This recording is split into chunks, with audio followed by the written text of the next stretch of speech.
Hey guys, welcome back. Sean Eckert, AdLace Studios. And wait, before we get started, gotta have one of these. Today, we're gonna do something completely different. I'm actually gonna give you a tour of my studio and show you what I got going on in here, and the instruments that I used, and how, not how I use it, but just the instruments I use and have collected over the years. And kind of go through some gear. Let's do that. And we're going to talk about that right there. That is pretty crucial to any studio and what I got going on in my space. So that and more coming up right after this.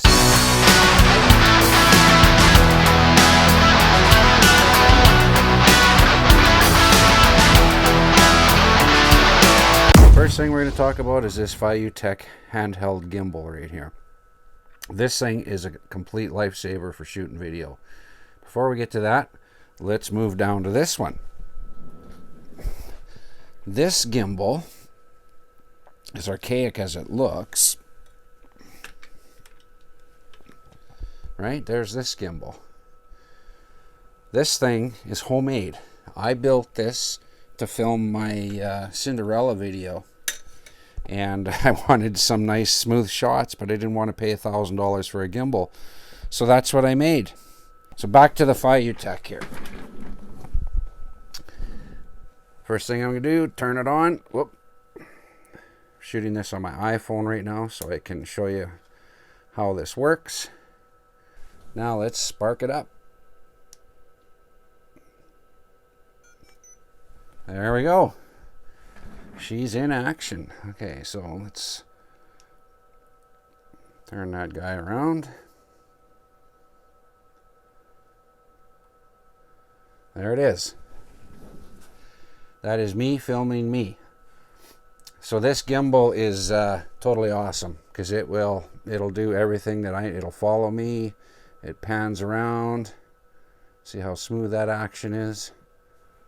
Okay, enough on that. Let's get on to the gear. That's part of my gear, but let's get on to the other gear. First off, we have my Yamaha P85 88 key keyboard. And I use this in my Cinderella video. I am not a keyboard player. I do one note at a time with MIDI. That's how I play this. Let's go up here. Actually going to go right to the top here, and this is going to be a really shitty shot of this, but this guy right here, this guy is my homemade lap steel that Mr. Bobby Staines made for me.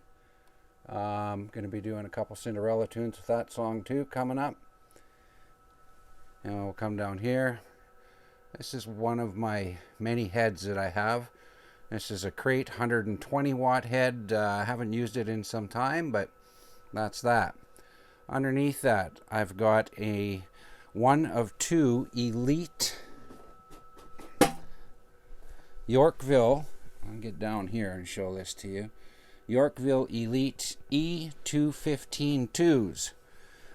That's 2000 watt monster right there with a 2-inch horn in it and two 15-inch woofers in it. Next to that, I have my main guitar, which is a PV Wolfgang Special. And I haven't cleaned it up yet, and I apologize for the fingerprints, but that's my main go-to guitar. Excellent Van Halen guitar. Next to that, I have a this half stack right here. I'm going to pull this curtain up and show you the name brand underneath this. That's a Behringer. That guy there has been with me to many a show, and I actually love the tone that comes out of that. On top of that, I've got my Hughes & Kettner Grandmeister 36. That's got a really nice red box out for a direct signal into my software, into my mixer. And that thing, it's got a noise gate, effects loop. There's nothing that it can't do. Just love that beast. It's awesome. I also use this to run my wet-dry signal. Actually run a line right out of there and over into my Marshall stack. Well, I'll show you that here in a second. Next up, we're going to go up to the guitar wall. Okay, this guy right here is my Fender Strat, American Strat. I know it's not a very good shot of it. There it is there, my American Strat with a Pura guitar neck on it. This actual guitar, the neck on it was owned by Jordan Cook from Saskatoon here, who's gone on to, with Rain Wolf, and gone on to bigger things. Up next is my Epiphone Buzzsaw, my Zakk Wylde Buzzsaw. You can see the headstock there. And this guitar I bought quite some time ago. I was on a Zakk Wylde kick, and I just like the design of it. Kind of looks cool on stage. Next to that is my baby. This guy right here, let's kind of come out on this one. This guy right here is my Dingwall Nollie custom made bass. And if you know Sheldon Dingwall and his brand, this is the slant fret, man. This thing sounds killer. You know, it's got some great pots in it, great pickups in it, and I'll maybe do a video at a later date on an in-depth tech spec on that. But that's my go-to bass. That was one of two. I used to have another combustion bass as well. And next to that is my 1986, I think, Cramer reverse headstock, with the reverse headstock. They don't make these anymore. And I'm not saying it's a collector's item, but to me it's a collector's item.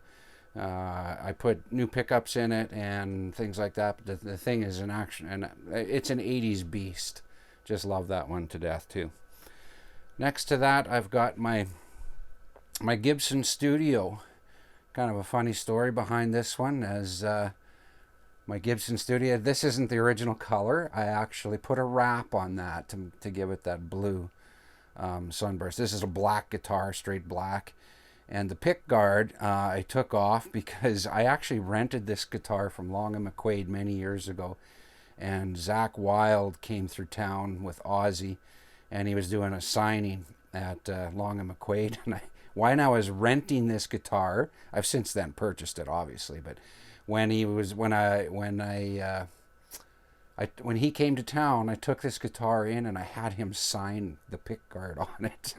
And so obviously I bought the guitar then right after that. Behind that, you're going to see a sign. I know it's hard to see this with the lighting in here. This is an Ellery Music sign in behind that. And my wife bought this for me. My very first guitar lessons were done at Ellery Music here in Saskatoon on 33rd Street. And they've since long closed down. And, excuse me, my wife found this in a pawn shop on 33rd Street, and she bought it for me and gave it to me for a Father's Day gift. And I was so blown away by that present. Like, it was like, my God, took me right back to my roots. All right, next to that, we have my trusty TD11 Roland Kit. And this is what I use to record all my drums in my studio. I've only got 3 cymbals, a hi-hat, and 4 pads. And it sounds amazing. I tell you what, the sounds so tight down here. I played down here with a full band using this kit, and it is freaking tight and very cohesive, and you can play at any volume. So love those. Behind that, obviously, I got my bar fridge for my beer and my whiskey, whatever I have. And next to that, I have my double Marshall stack. Pardon all the cords and the mic stands and stuff. So I got my double Marshall stack next to that. I got a bottom cabinet and a top slant cab. I'm not quite sure what's in it for speakers. I don't know if they're 25s or 30s or greenbacks or I just don't know what it is, but it sounds great. And then on top of that, to power that, I've got my Marshall MG solid state head. And this is the head that I use to run my wet dry from that amp there over to here. This is all just a clean channel and coming out of these two cabinets. Up on top of that, I have my Line 6. My Line 6, I can't remember what model that is. Oops. My Spider, I think it's a Spider 3 Line 6. And everybody's got to love a Line 6. They were kind of, you know, breaking the mold with the emulations and stuff like that. And there's some great tones in there. I don't care what anybody says. There's some awesome frickin' tones in there. And next to that, I have my Ampeg fridge. This guy has got 810s in it, which is quite amazing. The sound that comes out of an Ampeg. Anybody that's a bass player knows what an Ampeg sounds like. And powering that, I have my, where is it? Right here, right there, my Ampeg SVT7 Pro. And so that beast there, I believe, is 700 watts of power. I believe. I'd have to double check. I'm pretty sure it's 700 watts of power. More than enough. Enough bottom end, enough. It just got everything in it. Here I got a couple outboard effects rack. I used to have an old Vocalist Live Pro. My rack mount. Used that for years and years on stage. Got my my tuner. My rack mount tuner in there as well. And then I've got a Samson power conditioner on top of that. And then I've got an old outboard dual 32 band EQ, and then my little mascot skull on top of that. Next to that, I've got one of my acoustics. This one's my Fender, which I think is Nashville tuned right now. I got a couple more over here. I've got my Cort, which I showed you that before, and then I've got an old Yamaha. And then I've got a couple mic stands. I got a 57 down on this guide. Not that that matters, but then I got my 55. I love this Shure 55. That's my go-to mic for sure.